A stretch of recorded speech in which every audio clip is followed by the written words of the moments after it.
Hi, this is guest host Gloria, and this is the Everything Show, episode 268. And I'm with, of course, the original host, Matrix Lord 212, How are we all doing there tonight? Fantastic. What a great, fantastic episode. Mike D, John, Hey everybody, great to be here. and Chris. Oh, me? A lot of rabies in my sapphire tonight. And hello everybody. We've got some news in the entertainment industry. Some really and some. I guess actually I think they're both bad news actually, but it depends. So Joe, you want to do the articles stuff? Yeah, I got this article kind of bothered me, man. And it really did. I mean, I'm used to Peter Parker, being Spider-Man. And this article says he's not. This Miles Morales guy from the Ultimate Man is saying he's going to be 95% chance he's going to be black or Latino, and that Marvel's trying to be hip and do away with Peter Parker. I don't know, man. What do you say, Mike? I'd say I don't really care because I'm not into like all that comic book shit. Oh man. I actually know a little bit about that. In the Ultimate Universe, the Ultimate Spider-Man comics, Spider-Man, Peter Parker died and was replaced by a black Spider-Man. Yeah, not cool, So man. Not cool. Well, no, I mean, that would follow the comics, but in the Ultimate Universe. Yeah, man. I don't know. What about you, John? I don't know. I think that's just another rumor that's stirring the stuff. Stirring up a little bit. Oh, we can't be the. Why not? Are they supposed to be rebooting Spider-Man yet again? What's going on? Yeah. Reboot. Yes. Yeah, because a lot of people said that. A lot of people said Amazing Spider-Man 2 was terrible. I have yet to see it. It didn't look that good, so I didn't bother to go see it. Awful. God awful. I didn't like I didn't like the first Amazing Spider-Man. I didn't like the way they handled Lizard Man. It wasn't really true to the comic. My God, Lizard Man. Oh God. Yeah, what about the big news about Leonard Nimoy going to the hospital? I mean, is he going to be okay? Oh man, I hope he lives long and prospers because he's a great guy, man. I'm actually not. I'm actually. Oh, sorry, I didn't mean to interrupt. Go ahead. You can interrupt, man. It's okay. I'm actually not surprised about Leonard Nimoy because a few years ago he started having medical issues, and he did DragonCon 2009 as a celebrity guest where I met him, and then after that he did a Star Trek convention in Las Vegas, and he started getting sick and having medical problems, and he said he wouldn't do any more conventions, and this was in 2009. So I'm not surprised that he's in the hospital. I hope he'll be okay. He's definitely a very, very nice guy in person. I think he suffers from COPD, is what I read earlier. Was his ailment that he has, but yeah. Yeah, and I'm really upset about that because, how old is he, Mike D? He's really up there now, right? He's 84, I believe I read. 84. Yeah. I mean, I grew up on Leonard Nimoy, so like to hear that news, that really bothers me a lot. It doesn't matter if he gets to do another Star Trek or not, as long as he's healthy and lives a long time. I mean, he gets to spend time with his family and everything. That just, that's sad. I mean, I saw him degrade down to where he's in a wheelchair, and even in the last Star Trek movie, he couldn't even leave the chair. You had to film him like on. That's well, little niche cameo. Yeah. Yeah, that's depressing to see him in that state. Well, I mean, I met Leonard Nimoy in 2009. I could tell you about that experience if you were curious. No, I met both Leonard Nimoy and William Shatner in 2009, but I had to wait 4 hours in line to see him. You had to buy. Was it Dragon Con? This was at Dragon Con. Oh, is that the one that Lilith Stabs was at? No. Quit bringing up Little Stabs. Little Stabs, yeah, that was in 2004. We were talking. Yeah, that was in 2004. That wasn't. By 2009, it had been years since I'd seen her. But no, Dragon Con 2009. That's a whole nother topic for another day, I think.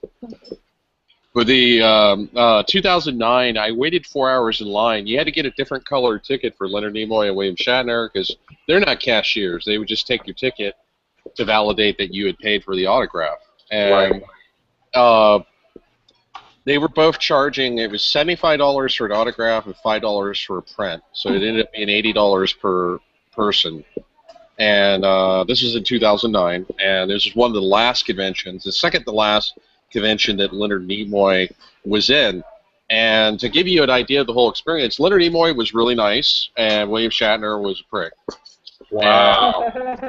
And I'll tell you why. But go ahead. What were you gonna say, Michael? I think I'm about to step over your story. I don't want to do that, so go ahead. I was going to ask you if that was involving a script.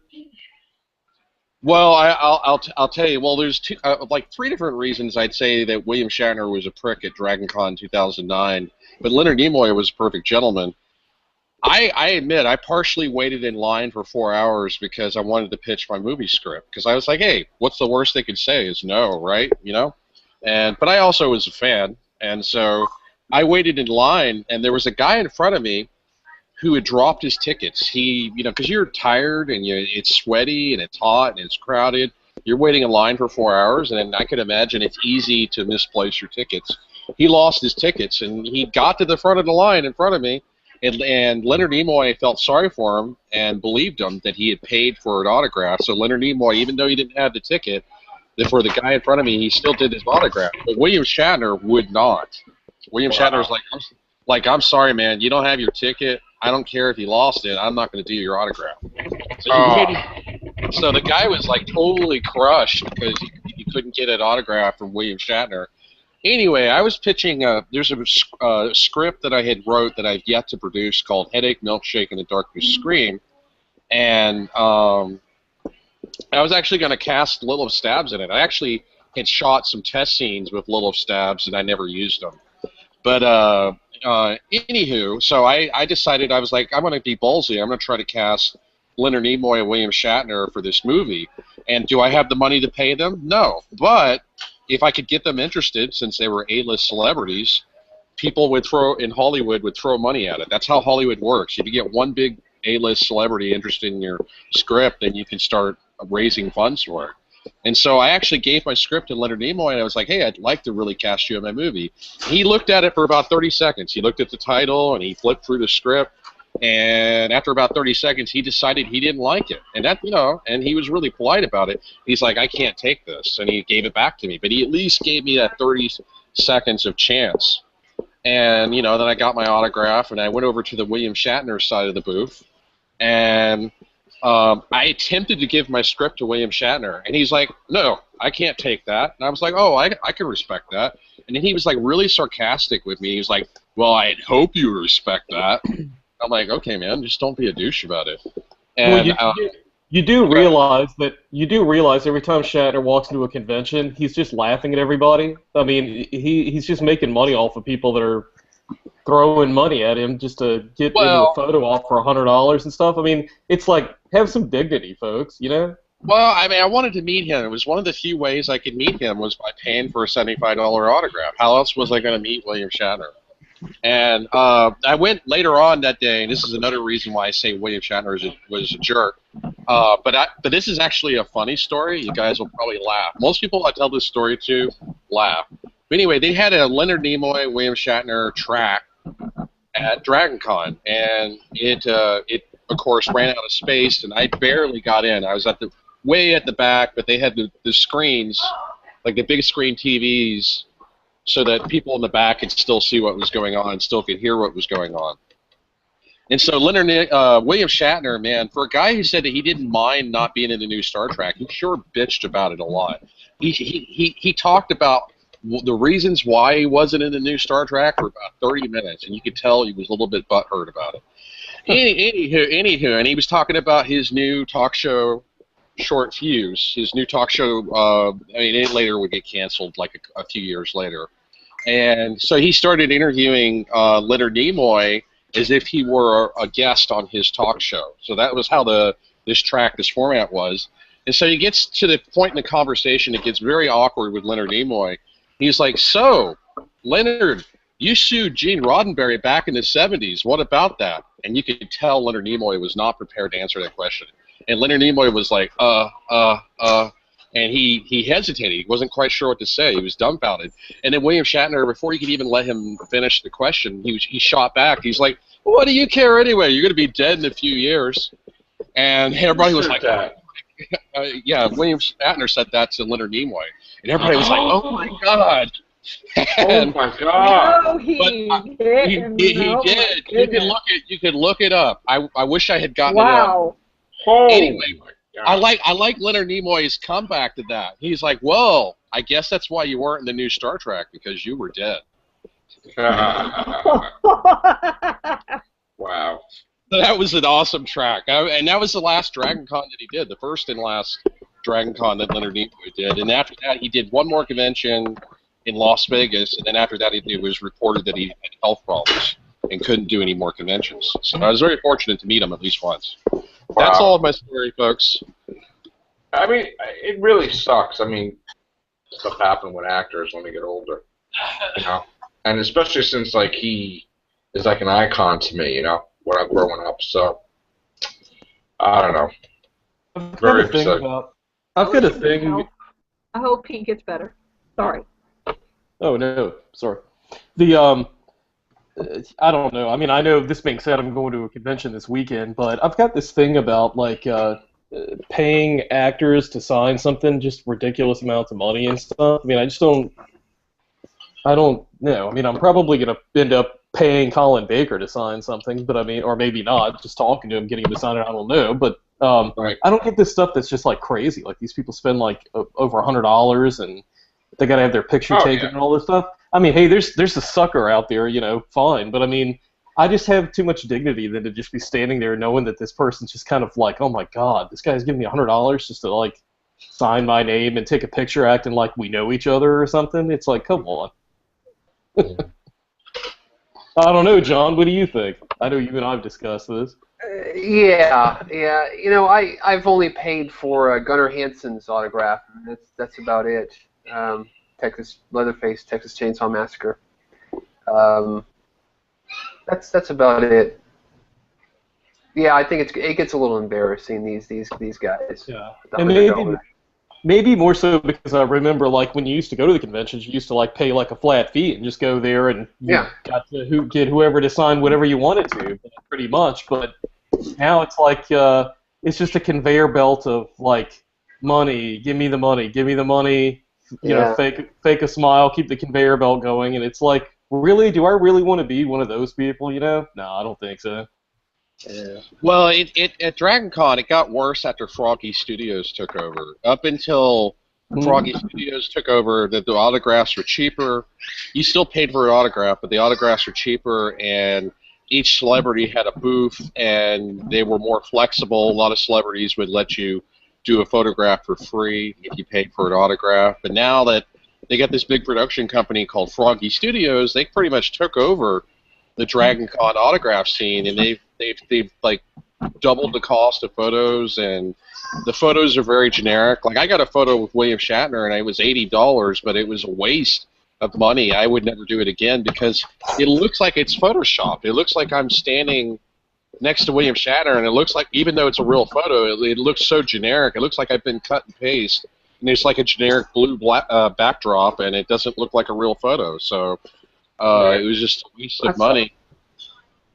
As opposed to the way it used to be, where you would walk up to the celebrity booth, and you would have a photo that looked real because there might be stuff in the background, and you could tell it was a real photo.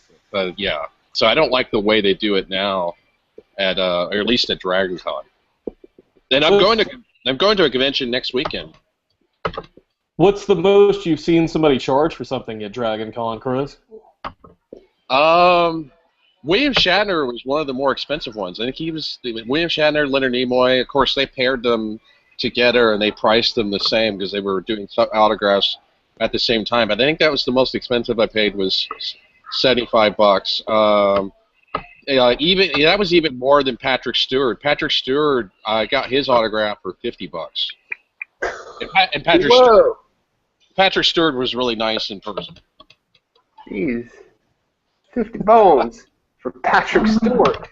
Whoa. Well, I mean, he's not just Captain Picard. He's also Professor X. I know. Yeah, that's true. Dude from Dune. Yeah. Yeah. Dune, too. Or Life Force.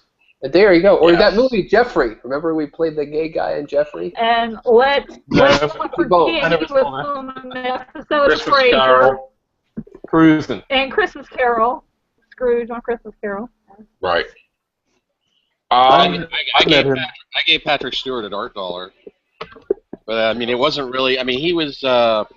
Patrick Stewart was really nice. I only got to talk to him for 30 seconds. It was like, hey, I respect your work, and he gave me an autograph and said thank you, and that was about it. But, yeah, he was really nice, but he was really swamped, of course, being the celebrity that he is. Did he say you seem very steampunk? No, he just... I know one distinctive thing about Patrick Stewart is he wouldn't shake your hand, but it was because there was people getting sick at Dragon Con with the flu that year.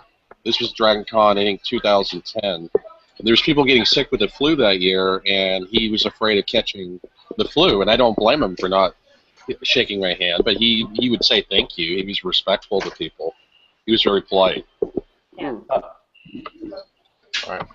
All right, I want to switch the articles now to someone that may be playing the younger Han Solo. I don't know if you could see him. Oh, I heard they were doing a young Han Solo movie. Yeah. Star Wars may want Kingsman Taron Egerton to play this huge role. Of course, he was in Kingsman that just came out. I don't know. What do you guys think? Does he look like Harrison Ford or like Han Solo?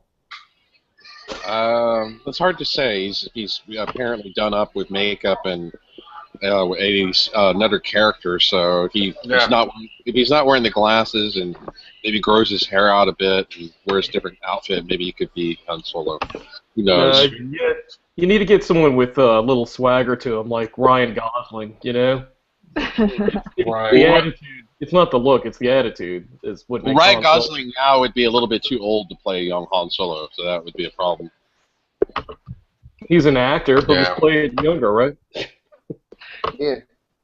I think Chris should play Han Solo in the new film. Mm. He's got that steampunk look going. Yeah. I could be a steampunk Han Solo. Yeah. I'm not much of an actor, though. It's in my own movie. I didn't even cast myself in any of the voice roles. I cast myself as an extra, as a background person. All right, we're gonna have one more article. Actually, hold on. Yeah, I know everybody's waiting for this news. Okay, so Bruce Campbell stars as Ash vs. Evil Dead. It's going to be on Starz. It's going to be half-hour episodes, which I don't know if that's a good idea. I would have liked to have them as an hour. And there's going to be 10 30-minute episodes. Sort of like Game of Thrones, but only 30 minutes. So I it's a think- mini series. I think it's going to kind of suck. Yeah, Because- I don't know if it's going to suck. I don't think so, but... Well, I mean, to do a remake that's a television show, they've already did that with Dusk Till Dawn. Yeah, Have but you it's not a remake. It's a continuation. Oh, it's a continuation, but they're not. Sequel. Okay. Yeah, it's a sequel to Army of Darkness, but like 20 years later or something. You know. Okay. So, Could be I think- interesting. filming in New Zealand. There's gonna have a whole cast of characters that's gonna help Ash defeat the Deadites. So I think it may work, man. I mean, I think it's coming out this year. Oh. I'm all for it. I don't know about you, Mikey. What do you think? I probably might watch one just out of curiosity. I'm kind of over this whole thing about like superheroes and let's remake this and let's do more, 15 more Star Wars films. I just really don't care. I mean, honestly, about a lot of that crap because it just seems like it's just purely exploiting things that have been there, seen it, done it. I want to see some good original ideas, or at least reboot, remake something that doesn't that would warrant bringing that back rather than remaking something like Spider-Man for like the third or fourth time. Yeah, a lot of people that I hear just don't want to see an origin story with Spider-Man. Just get into it. Yeah. Well, the reason why they remade Spider-Man is so that Sony Pictures wouldn't lose the rights. I know that, but yeah, that's the only reason why they made a shitty remake. Or crappy remake. Same thing like with Fantastic Four, possibly. I mean, they don't want to lose the rights, basically. I'm not that optimistic about the Fantastic Four remake. I didn't really like the original Fantastic Four movies. They only made 2 of them, and they weren't really that good. Doctor Doom looked cool, but he sounded horrible. Horrible. I agree. Yeah, he said his voice didn't match my vision of Doctor Doom. No, that's not Doctor Doom's voice. We had some winners in the box office. We had some losers. Hot Tub Time Machine 2 is the loser. Made $5,963,000. And it was only a $14 million budget. Duh. Oh. Well, I mean, the first one sucked, so I'm not surprised. But the first one didn't suck. The first one was actually quite witty. In my opinion, it sucked. It just seemed trite, watered down, time travel. Well, it's supposed to be kind of a very like winsome, light sort of throwback like the John Hughes films and stuff like that, with John Cusack and it's not it wasn't supposed to be like hardcore sci-fi, Chris. I mean, come on. What you don't want new Star Wars films, but yet you love Hot Tub Time Machine. I don't get that. Well, because one's an original idea and the other one sucks and people like you like it. That's pretty much why. Ah, you're gonna burn me that way. Well, you called me out on it, so I gotta throw it back in your face. Well, as far as Star Wars Episode 7, you and I are buddies, so yeah, no, I understand. As far as Star Wars Episode 7, there's rumors that I just got a press pass for Star Wars Celebration, so I'm going to Star Wars Celebration in April. I've got a free badge. I might as well go to it, and it really surprises me that I was able to get a press pass to that because. Like some of the bigger conventions, like San Diego Comic-Con, you got to have 10,000 subscribers on your YouTube channel to qualify. But anywho, getting back to the subject, there's rumor that they're going to release a full trailer for Episode 7 at Star Wars Celebration. That's true. I heard that. To give you a better idea of what the movie's about. Because the trailer they released, I have no freaking idea what it's about. But I am, even though I hate J.J. Abrams as a director, I am optimistic because they did bring back the screenwriter for Empire Strikes Back and Return of the Jedi. Yes. Yes. Not only did he do he probably wrote Episode 8, but they got him to fill in for Episode 7 when they fired the other guy. So. You're talking about, is that Lawrence Kasdan you're talking about? Yeah. Yeah, I think so. Yeah, they brought back the original, story screenwriter for Empire Strikes Back and Return of the Jedi. So he was originally scheduled for Episode 8, not Episode 7. Oh, okay. They changed the whole thing around. Instead of focusing on the new group and having Han, Luke, and Leia in it like this much, they reversed it. So they need him to fix it where the characters would have a small part, and Luke, Leia, and Han would have the huge part. Yeah, so that was the whole point. All right, I'm just gonna finish off because we'll get into Star Wars later on in the week when new news hits. But I just want to finish off. Yeah, I just want to finish off the last article. I was gonna do an article about it, but I decided not to. But I'm gonna say the box office for 50 Shades of Grey, $409 million worldwide, and is still climbing. It tells you there's a lot of bored housewives out there, aren't there? Well, I saw the trailer. It looked like an epic sci-fi drama. It really did. Damn.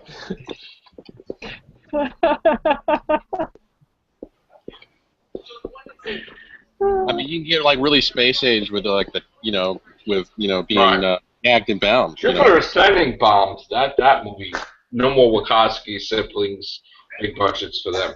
Yeah. I thought that was going to do good because from the preview it looked like really epic, Yeah. but it didn't do good. It tanked. Yeah. It tanked. Hmm. Okay, Joe, I guess that was your signal for me. He wants to close things up. So, guys, everybody, thanks for joining. Brian, thanks for coming in when you did. Sorry you didn't get to say anything. Thanks for watching, and goodbye. Peace out. God bless.